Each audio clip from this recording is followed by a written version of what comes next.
आप सभी को मेरा नमस्कार। मैं डॉक्टर स्वाति मिश्रा आप सभी के साथ फिर से यहाँ पर आई हूँ। अभी बहुत सारे एग्जाम्स आने वाले हैं। यूपी पीजीटी के एग्जाम्स आ रहे हैं, असिस्टेंट प्रोफेसर्स के एग्जाम आ रहे हैं, राजस्थान असिस्टेंट प्रोफेसर्स के एग्जाम आने वाले हैं और साथ में बहुत सारे एंट्रेंस एग्जाम भी होने वाले हैं। तो इन सारे एग्जाम्स में अलग अलग तरह के क्वेश्चंस पूछे जाते हैं।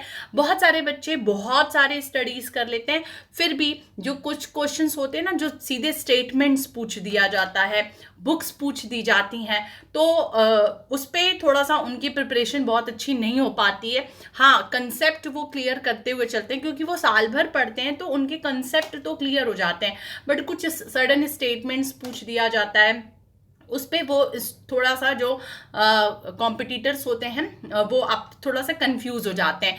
तो मैं आज कुछ स्टेटमेंट्स लेके आई हूँ, उनको किसने दिया है वो लेके आई हूँ, और साथ में एडिशनली जो थिंकर्स हैं उनकी कुछ किताबें भी मैंने ली है यहाँ पर। तो बेसिकली हमें ये चीज़ देखना होगा ना कि एग्जाम में हमसे ह्यूमन एरर ना हो। ह्यूमन एरर की मीन्स का मतलब क्या होता है? एरर तो होता है, सभी से गलतियां होती हैं, ह्यूमन एरर ना हो। ह्यूमन एरर का मतलब है कि जो रिपीटेड क्वेश्चंस हैं, मतलब वो क्वेश्चंस जो ऑलरेडी एग्जाम्स में आ चुके हैं, वो क्वेश्चंस आपसे गलत नहीं होने चाहिए, एकदम नहीं। वहीं पर आप दूसरे लोगों से पीछे होते चले जाते हैं। क्यों ऐसा होता है? क्योंकि उनके तो रिपीटेड क्वेश्चन सही हो जाते हैं, पर आप वहां पर पीछे हो जाते हैं। जो फ्रेश क्वेश्चंस आते हैं ना, वो सभी के साथ गलती हो जाती है, मैक्सिमम स्टूडेंट गलत कर देते हैं। पर रिपीटेड क्वेश्चंस हमारा गलत हो जाए, वो नहीं होना चाहिए। तो उसके लिए मैं टाइम टू टाइम अलग अलग पार्ट में लेके आऊंगी रिपीटेड क्वेश्चंस, उनके स्टेटमेंट, थिंकर्स और थिंकर्स के जो और कुछ किताबें हैं, इंपॉर्टेंट किताब जो एग्जाम्स में पूछे जाते हैं या पूछे जा सकते हैं, वो मैं आप लोगों को टाइम टू टाइम अवेलेबल कराऊंगी। अब जो कंटिन्यूस कई एग्जाम्स होने वाले हैं उसको देखते हुए, तो चलिए आज स्टार्ट करते हैं। आज हरियाणा असिस्टेंट प्रोफेसर 2020 में जो क्वेश्चंस आए हुए हैं, आप देखिए, मैंने यहाँ पर लिखा हुआ है कि हरियाणा में जो एग्जाम्स आए हुए हैं उस पे मैं आपको यहाँ पर क्वेश्चंस देने वाली हूँ। तो यहाँ पर ऑलरेडी देखिए शो कर रहा है, कुछ यहाँ पर प्रॉब्लम हो गई थी। अब मैं स्टार्ट कर रही हूँ कि कौन कौन से क्वेश्चंस आए हुए हैं। तो हरियाणा लोक सेवा आयोग असिस्टेंट प्रोफेसर 2020 के क्वेश्चंस मैं लेकर के आई हूँ यहाँ पर आपके सामने। उसमें पहला जो स्टेटमेंट है, समाजशास्त्र सामूहिक प्रतिनिधानों का विज्ञान है। याद रखिएगा, सामूहिक प्रतिनिधान, कलेक्टिव रिप्रेजेंटेशन की बात हमेशा कौन करता है? दुर्खीम करते हैं।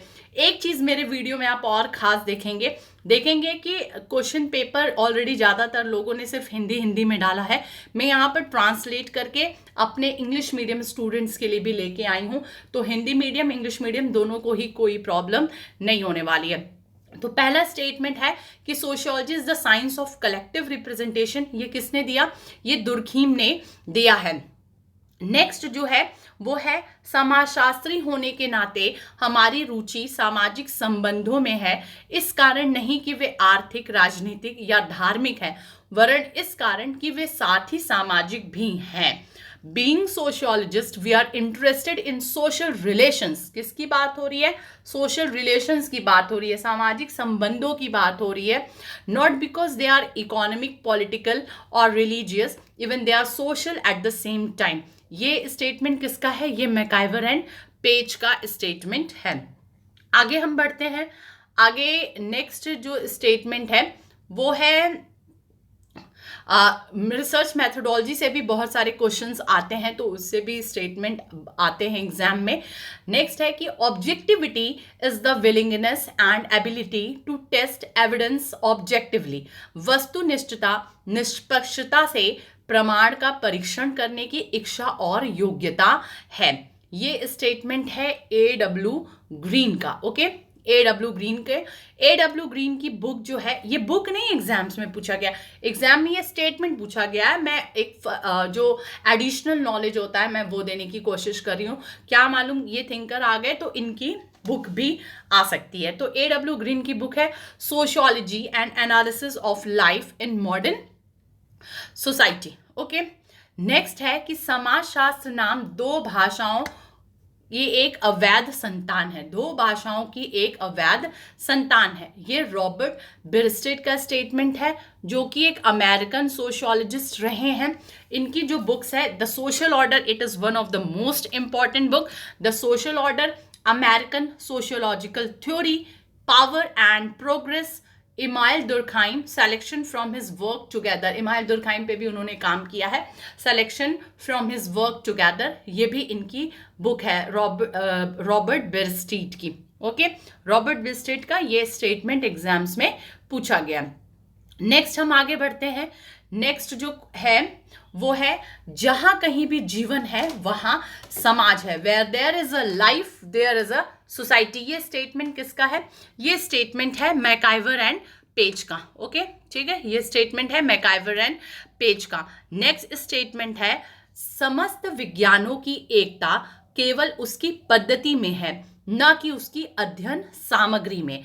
The unity of all sciences is only in its method and not it's study material. ये कार्ल पियर्सन का स्टेटमेंट है। ये भी रिसर्च मेथोडोलॉजी में हम पढ़ते हैं। कार्ल पियर्सन की बुक भी एग्जाम्स में पूछी जा सकती है, इसलिए आप दिमाग पे रखिएगा। ये किताब, पहली किताब है the grammar of science. Next है the life, letters and labours of Francis Galton. Next है the scope, only the scope, the problems of practical agencies, and the next the mathematical theory of random migration. ये सारी book है Karl Pearson की। Next आगे statement में हम बढ़ते हैं। नेक्स्ट स्टेटमेंट है कि विस्तृत अर्थ में वैज्ञानिक पद्धति तथ्यों के व्यवस्थित निरीक्षण, वर्गीकरण एवं विश्लेषण में निहित है। आपको पता है कि जब हम रिसर्च करने जाते हैं तो उसके स्टेप्स क्या है? साइंटिफिक ऑब्जर्वेशन है, मतलब हम निरीक्षण करेंगे, फिर जो डेटा कलेक्ट करके लाएंगे उसका क्लासिफिकेशन करेंगे और फिर उस डेटा का एनालिसिस करेंगे। Scientific method in a broad sense is rooted in systematic observation, classification and analysis of fact. ये बुक है लुंडबर्ग की। लुंडबर्ग की ये स्टेटमेंट है लुंडबर्ग का। और लुंडबर्ग की जो अलग अलग किताबें हैं वो हैं foundation of sociology, can science save us, ये भी एक बुक है, मे बी एग्जाम्स में पूछा जा सकता है।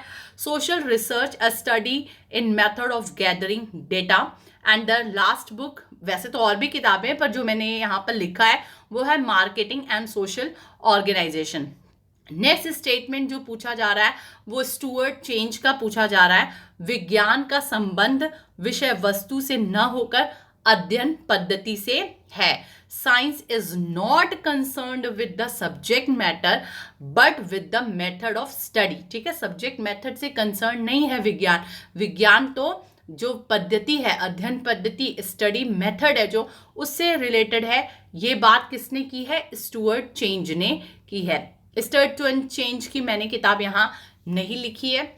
नेक्स्ट जो है, समाजशास्त्र और मानव शास्त्र दो जुड़वा बहनें हैं। ठीक है, sociology and anthropology are twin sister. ये बात किसने की है? क्रोबर ने की है। क्रोबर को देखा जाए तो क्रोबर एक बहुत बड़े एंथ्रोपोलॉजिस्ट हैं, अमेरिकन एंथ्रोपोलॉजिस्ट थे। 1876 से 1903 इनका 1913 इनका टेन्योर रहता है। और इनकी कुछ किताबें बहुत इंपॉर्टेंट, जैसे द अराफेहो, ठीक है, अराफेहो जो है इनकी इंपॉर्टेंट किताब है, आ सकता है एग्जाम्स में पूछा जा सकता है। ARAPAHO 1922 में ये किताब आई है।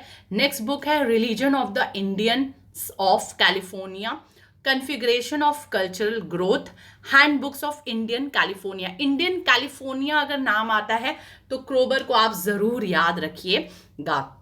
नेक्स्ट स्टेटमेंट है कि ऐतिहासिक परिवर्तन होते हैं जब सांस्कृतिक व्यवस्था की दो प्रकारों के, इंद्रिय परक और विचारात्मक, के मध्य उतार चढ़ाव होता है। देखिए, ये जो स्टेटमेंट है ये हमारे सोशल चेंज से लिया गया है। सोशल चेंज में जब हम साइक्लिक चेंज के बारे में पढ़ते हैं ना, सोशल चेंज के जब हम साइक्लिक थ्योरी, एवोल्यूशनरी थ्योरी है, साइक्लिक थ्योरी है, कन्फ्लिक्ट थ्योरी है, तो जब हम साइक्लिक थ्योरी को सोशल चेंज के पढ़ते हैं उसमें हम स्पैंगलर पढ़ते हैं, सोरोकिन पढ़ते हैं। सोरोकिन को पढ़ेंगे तो सोरोकिन ने दो तरह के कल्चर की बात की है, एक सेंसर्ड कल्चर और दूसरा आइडियल कल्चर। हमेशा जो समाज है वो सेंसेड कल्चर से आइडियल कल्चर और आइडियल कल्चर से सेंसेड कल्चर की तरफ मूव करता रहता है, और बीच में थोड़ी देर के लिए आइडियलिस्टिक कल्चर भी डेवलप होता है। ये पूरा सोरोकिन का social change, cultural dynamic, social and cultural dynamic की पूरी थ्योरी है। तो मे बी मेरे वीडियो पे शायद डली है, इसका मैंने लाइव लिया था, मे बी मुझे याद नहीं है, हाँ लाइव ही लिया था, तो आप उसको चेक कर सकते हैं। तो सोरोकिन का ये तो सेंसेड कल्चर और आइडियल कल्चर, ये जब बात होती है, कल्चरल चेंज की बात होती है, तो ये सोरोकिन की ही थ्योरी है। तो इसका जो बुक है, सोरोकिन की जो बुक है जिसमें ये स्टेटमेंट दिया गया है, वो है सोशल एंड कल्चरल डायनामिक्स में। और किताबें जो हैं सोरोकिन की, वो है the ways and power of love, the crisis of our age, man and society याद रखिएगा, सोरोकिन की बुक है। And the sociology of revolution is again the book of Sorokin. Okay, now we move towards our another statement which was asked which was asked in Haryana assistant professor exam 2020। अब जो book है वो है समाज में प्रत्येक व्यक्ति की अपरिहार्य रूप से अनेक परिस्थिति होती है, और इनमें से प्रत्येक परिस्थिति से एक भूमिका जुड़ी होती है। मतलब यहाँ पर किस चीज की बात हो रही है? स्टेटस एंड रोल की बात हो रही है। ठीक है, स्टेटस एंड रोल की बात हो रही है।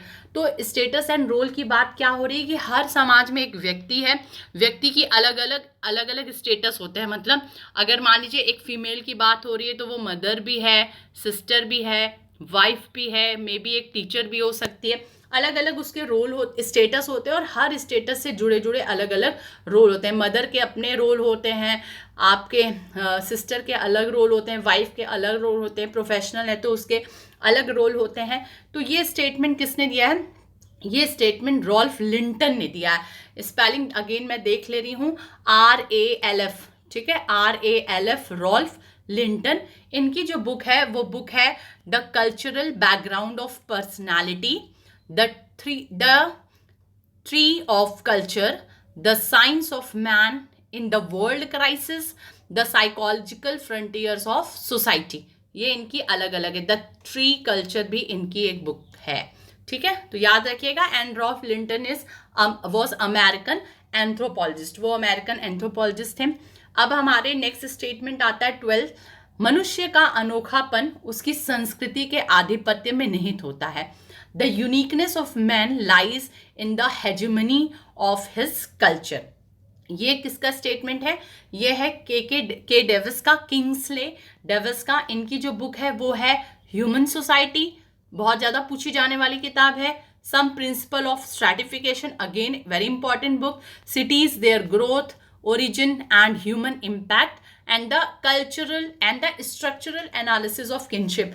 याद रखिएगा, डेविस ने किनशिप पे भी काम किया है, the structural analysis of kinship पे। तो एकदम दिमाग में रखिएगा, किनशिप आता है तो मेरावती कर्वे वगैरह को हम टिक कर देते हैं, पर the structural analysis of kinship अगर आती है तो ये अगेन डेविस की बुक है।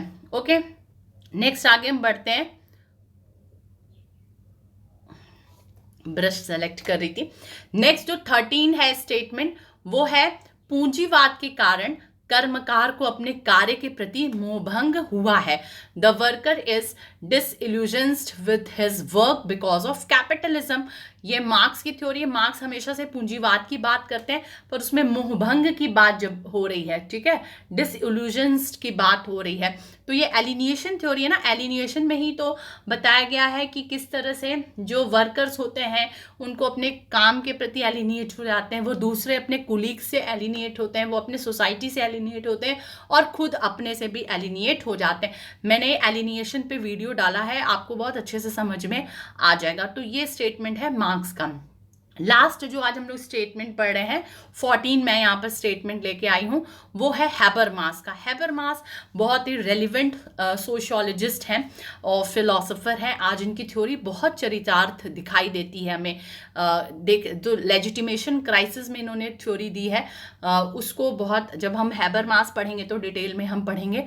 फिलहाल इनका जो स्टेटमेंट है वो पूछा गया है कि जीवन जगत व्याख्यात्मक प्रतिमानों का सांस्कृतिक रूप से संप्रेषित और भाषाई रूप से संगठित संग्रह है। The world of life is a culturally communicated and linguistically organised collection of explanatory patterns. Okay, ये बुक, ये जो है हैबरमास का, फिर से सुन लीजिए। The world of life is a culturally communicated and linguistically organised collection of explanatory patterns. ये हैबरमास का स्टेटमेंट है और ये जर्मन फिलोसोफर एंड सोशियोलॉजिस्ट हैं और ये क्रिटिकल थ्योरी के धारा को फॉलो करते हैं। He follows the tradition of critical theories of sociology. इनकी जो बुक्स है वो कौन कौन सी है? The theory of communicative action, the structural transformation of the public sphere between facts and norms, legitimation crisis, knowledge and human interest, the future of the human nature, truth and justification। कोई भी book पूछी जा सकती है कभी भी। तो इतना आज आप लोगों ने पूरा स्टेटमेंट देखा, इतना आप लोगों ने समझा। अभी तो मैं एक पेपर के कुछ कुछ इसमें इस तरह के, अगर आप 14 स्टेटमेंट देख लिए जो कि अभी करंटली पूछा गया, हो सकता है फिर से किसी एग्जाम्स में पूछा जाए, तो ये आपके गलत नहीं हो सकते। उसके अलावा मैंने कितने एक्स्ट्रा चीज़ें भी दी हैं कि जो थिंकर आया उसके जो जो इंपॉर्टेंट बुक्स हैं मैंने वो भी यहाँ पर प्रोवाइड कर दिया है, ताकि साइमल्टेनियसली आपके बुक भी कवर होते चले। इवन वो एग्जाम्स में पूछे गए या नहीं, पर पूछे जा सकते हैं। तो इस तरह से अब आप लोग एकदम, आपके पास किसी एग्जाम्स के लिए 2 मंथ है, किसी के लिए 3 मंथ है, किसी के लिए 4 मंथ है। Between net, UGC net exams भी होने वाले हैं। तो आपके पास ऑलमोस्ट अलग अलग एग्जाम्स के लिए अलग अलग मंथ है। तो अभी क्रॉस द फिंगर करके आगे लग जाइए, शुरू हो जाइए अपने प्रिपरेशन को लेकर के। मैं समय समय पे जैसा जैसा नीड होता जाएगा मैं कुछ कुछ आपको देते चलूँगी। एक रिक्वेस्ट है कि चैनल को सब्सक्राइब नहीं किए तो प्लीज़ चैनल को सब्सक्राइब कर दीजिए, लाइक करिए, कमेंट करिए और शेयर करते रहिए। और सभी अपना ख्याल रखिए, स्वस्थ रहिए, पॉजिटिव रहिए और खूब पढ़ाई करते रहिए। Bye bye, take care.